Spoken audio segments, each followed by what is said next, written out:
Testament of Job, chapter 8. And when I spoke thus to them, Eliphaz became angry and said to the other friends, For what purpose is it that we have come here with our host to comfort him? Behold, he scolds us. Therefore, let us return to our countries.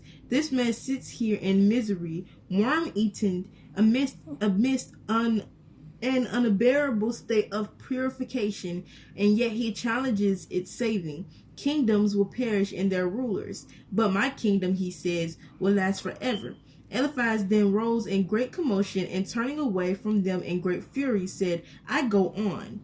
We have indeed come to comfort him, but he declares war to us in view of our armies. But then Bildad seized him by the hand and said, One ought not to speak thus to an afflicted man, and especially to one stricken down with so many plagues.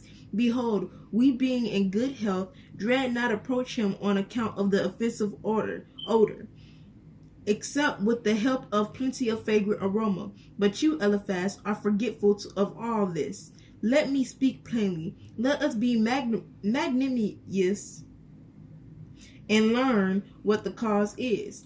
Must he, in remembering his former days of happiness, not become mad in his mind? Who should not be altogether perplexed, seeing himself thus lapse into misfortune and plagues? But let him step near him that I may find but what cause he is thus. And Bildad rose and approached me, saying, Are you Job? And he said, Is your heart still in good keeping? And I said, I did not hold fast to the earthly things, since the earth, with all that inhabited it, is unstable. But my heart hold fast to heaven, because there is no trouble in heaven. Then Bildad rejoined and said, We know that the earth is unstable, for it changes according to seasons. At times it is in a state of peace, and at times it is in a state of war. But of heaven we hear that it is perfectly steady. But are you truly in a state of calmness? Therefore, let me ask and speak, and when you answer me to my first word, I will have a second question to ask. And if again you answer in well-set words, it will be manifest that your heart has not been unbalanced. And he said, On what do you set your hope? And I said, On the living God. And he said to me, Who deprived you of all your all you possessed, and who inflict you with these plagues? And I said, God.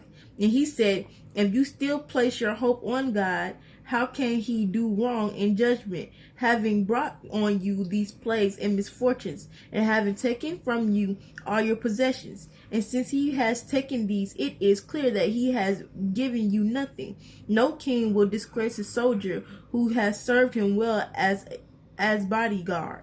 And I answered, saying, Who understands the depths of the Lord, and of his wisdom to be able to accuse God of injustice? And Bildad said, Answer me, O Job, to this. Again I say to you, if you are in a state of calm reason, teach me if you have wisdom.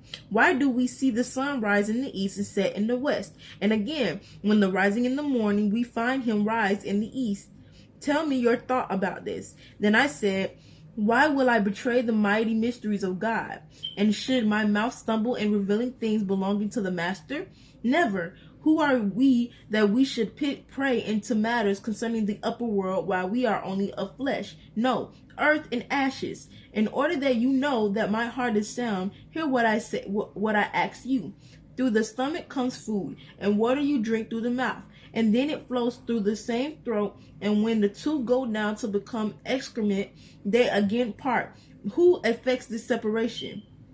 And Bildad said, I do not know. And I rejoined and said to him, If you do not even understand the existence of the body, how can you understand the celestial circuits? Then Zophar rejoined and said, We do not inquire after our own affairs, but we desire to know whether you are in a sound state. And behold, we see that your reason has not been shaken.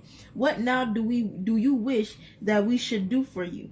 Behold, we have come here and brought the physicians of 3 kings, and if you wish, you may be cured by them. And I answered and said, My cure and my restoration comes from God, the maker of physicians.